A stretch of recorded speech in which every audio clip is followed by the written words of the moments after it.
into right field.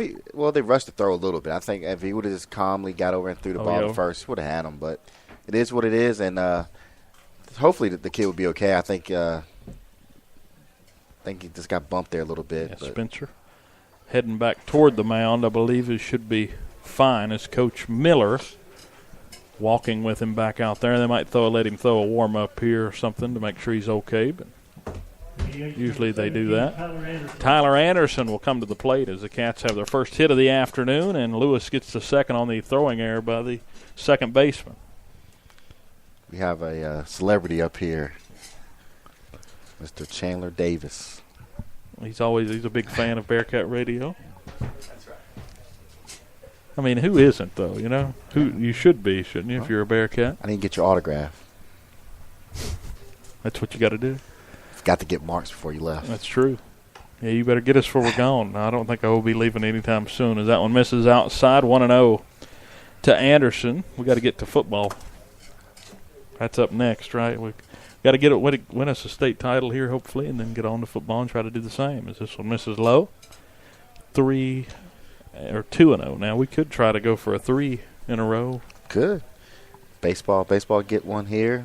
Come back with football, and then get one in basketball. This one misses low. 3-0. Lewis out there stretching out a lead. So Spencer hasn't thrown a strike since taking the hit over there at first. I mean, I really think the kid's okay. Like I said, it's obvious he got bumped at first base, but just calm down a little bit. You got 2 outs.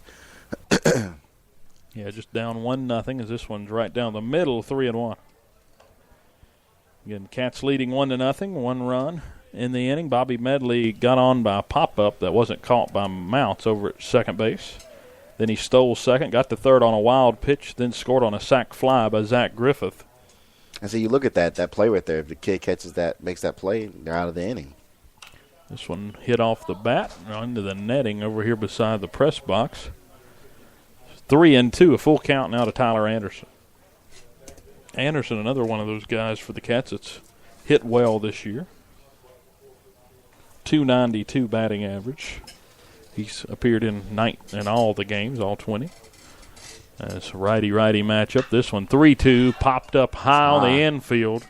Mounts is going to get over, actually caught off by Oster late, and he makes the catch barely.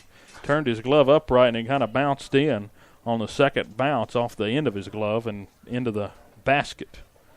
Barely. They're making it interesting there on the pop-ups on the infield. Cats lead 1-0. 1 run on 1 hit, 2 errors in the inning, and 1 left on. Again, we're in the Southwest District semifinals from Bristol here at Boyce Cox Field. If you're in the area, we're gonna have some good baseball. We got this one, and then we got Lebanon and Tazewell coming up in the semifinal, and that one, of course, a big one to see who can make it to the championship, just as this one is. But Lebanon and Tazewell, that's going to be a very balanced matchup. Should be a good game. Should be interesting. And I'm pretty sure both of them would like to see us, tomorrow if we can get out of this game. But so we'll see how it plays out. And again, tomorrow's championship game will be at 1 o'clock on Bearcat Radio if the Cats are in it. I'm not sure if there's any other radio. I know Lebanon's doing it tonight, but I'm not sure if they win, if they'll do it tomorrow as well. But we'll be here, if the Cats are playing for a championship tomorrow at 1 o'clock. Of course, graduation tomorrow night. Busy day. Busy day tomorrow. And the Cat baseball team will have 5 seniors graduating. We got a few good football guys going, too, unfortunately. Don't we? Hate to see them go. Got quite a few going, but we got some young ones coming back that are ready to make a name for themselves. So should be interesting. It definitely left a mark, hopefully, on what was left. Let's take a look at the tournament recap real quick. Tuesday night, Graham defeated Richlands to get to this game 2-0 in a no-hitter, in a 5-inning no-hitter. They ended up having to shorten it down because of lighting issues as they it was 3-0 they beat Richlands. Isaiah Justice threw a 5-inning no-hitter with 6 strikeouts, 3 walks, and he had 2 RBIs in the 3rd inning on a single. And Nate Mounts, the second baseman, had an RBI double in the 4th, so that was their last game. It was the semifinal. Then yesterday, Marion was defeated by Tazewell 10-3, so Tazewell having to play back-to-back days. The big breaking ball misses, and it's 1-0. That'll be interesting for Tazewell to see how well they play today. playing back-to-back. Depending on who they pitched also yesterday. Yeah, it'll be interesting to see what Willis does. Here's the 21st pitch of the afternoon, and it's singled into left field off the bat of John Oster, the first baseman. Now here's something to think about. I mean, to me, I don't think they're going to get too many opportunities to score on Zach. So here you got the leadoff guy on. You have to be aggressive. You have to try to make something. If have a guy steal, if he gets thrown out, it is what it is, but you have to be aggressive here. With Oster on at first base, now Colton Wimmer, the designated hitter, will step to the plate. Nate Mounts on deck as the Cats lead 1-0 here in the top of the second inning. This one misses low, 1-0. I mean, bunt them over, do something, but you have to be aggressive. And I think if you're Graham here, if you can get a run, kind of boost your confidence just a little bit here. Yeah, try to get this thing back to even or more. This one a called strike right down the middle, knee high, 1-1. Keeping an eye on the pitch count we're trying to from here on out because it's important from here on out. Well, yeah, I mean, it makes it, if whoever wins today, it's going to affect you tomorrow if you go over the pitch count. So it'd be interesting. That one's called strike inside, 1-2. That's what I said. It'll be interesting to see how long if Griffith's pitch count does get high. If the game's still close, right. Who would you go to? And that's why I said Tazewell will be interested who they pitch their last game and who they're going to pitch tonight. Dictating this one grounded tomorrow. Right back up the middle. Davidson charging. Only play is to first. He makes a good off-balance throw over to Lewis in time, 4-3 for the ground out. Does move the runner to second, and the Cats get their first out here in the second inning. So runner on at second. That's Oster, and that was a smart play by Davidson. Not a lot else you could have done there. No, I mean, you're trying to try to get the guy at second, and you force a bad throw or don't get him, then you have two guys on, nobody out. So smart play there. Just get the easy out. Now Nate Mounts at the plate. This one inside, a good pitch in on the hands, called strike, 0-1. I think right now our kids are playing with confidence, and so even if they do get this run right here, I think our kids won't be worried at all.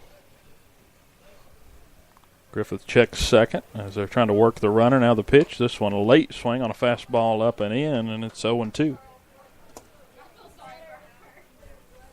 I think the main number you want to get him under, I mean, you're going to be playing Monday in the region. So right, yeah. You got to make sure you don't overwork him because you think that's far off, but we're already to Thursday right now. But like you said, a pitch check swing, no go. Pitch count, it's a big deal now. It's a big deal. Because if you take him a little bit too long today, you might lose him for Monday. Yeah. And you want to have him Monday because that's a true elimination game. Right. You lose that one. And then, you got to pitch somebody tomorrow, so it'll make it interesting. The ideal situation here, if you're the Cats, is that this game is 5 innings and you do it the way you've done in the first two. Right. Now, if Graham could really help out the Mountain 7 opponent, if they can hang around today. 2-2 as that one misses, but this one right back on the corner, strike 3 looking for out number 2 of the inning. Now Jalen Wheeler's up to the plate as Mounts strikes out looking. I think going into the last game, Mark and I noticed in the stat sheet that Zach Griffith had given up 26 groundouts, 26 flyouts. Was that even? Like it wasn't just all groundouts. This one grounded toward Davidson, throws over to Lewis in time, and an easy out number 3. Was that a Mark Harr stat there? No, I found that. Oh, okay. Yeah, it was just like even. It wasn't like he gives up more groundouts than flyouts. But so the leadoff single doesn't turn into anything more than that. No runs, 1 hit, no errors, and 1 left on as Graham strands a runner in scoring position there in the second. As we head to the bottom of the second, Cats lead 1-0 here on the Bearcat Radio Network. It is 6, 7, and 8. Haas, Mouse, and Bradley due up for the 13-7 Virginia High Bearcats. We'll be right back here on the Bearcat Radio Network. Hey y'all, I'm Blake Shelton. I love that country music connects people all over this great nation, but unfortunately so does something else, childhood hunger. 15 million children struggle with hunger in America. That's why the Feeding America nationwide network of food banks works to rescue our surplus food to help provide billions of meals to families in need across the country. Join the fight against hunger at feedingamerica.org. Together, we can solve hunger. Together, we're Feeding America. Brought to you by Feeding America and the Ad Council.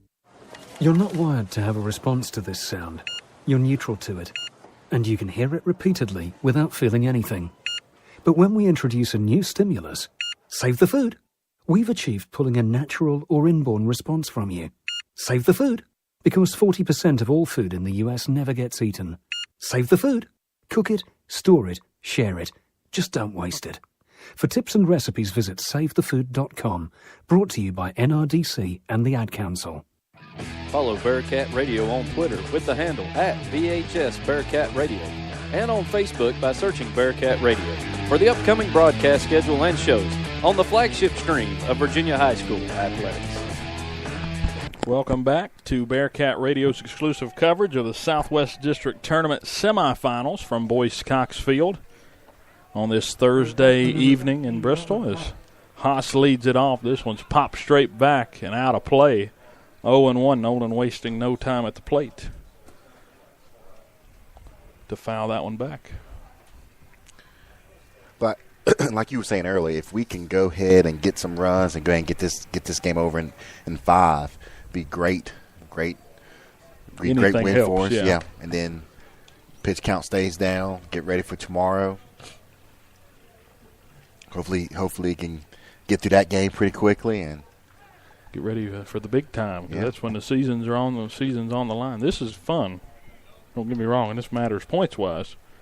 But in the end, for Virginia High especially, points really aren't an issue at this point, I don't think, because we've played such a tough schedule.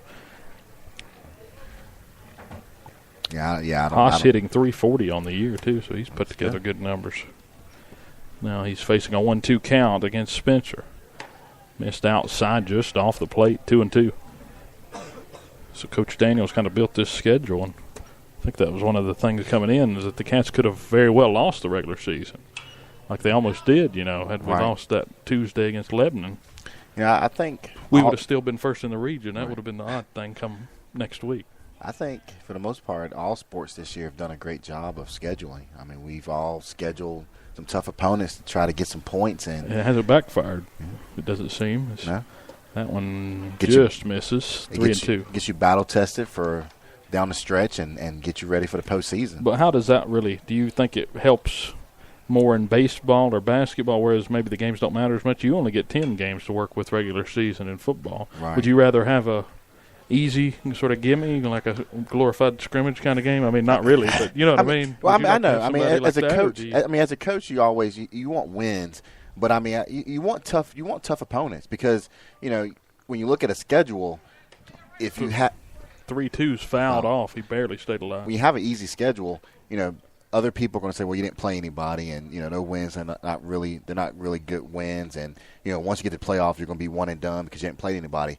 But when you play those tough teams on the season and maybe lose one of those games and win some of those, it gets your kids confidence, and they're getting ready for the postseason because you're going to play good teams in the postseason. Haas lines this one into right center, a base hit for the Cats as he battled there that hole at bat, and is rewarded with a flared single out into right.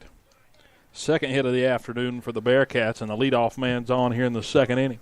The catcher, number 21, yeah, it's always a different kind of dynamic with football because, we talk about college all the time, the strength of schedule. Well, you can play like at ETSU or you can go play somebody in a neutral site in a big kickoff game. But sometimes some teams like to start off sort of slower. And I'll be honest with you. But one loss can wrek your season in college. Right, yes. I'll be honest with you.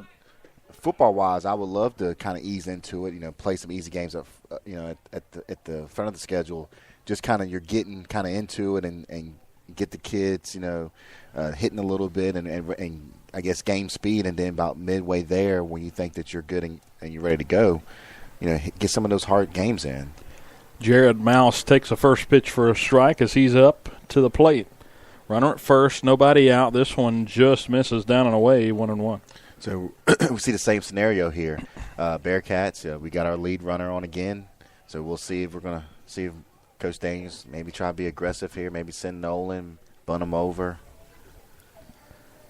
Mouse standing in that right-handed batter's box, a 1-1 count. Bradley on deck. Here's the pitch, misses high. 2-1.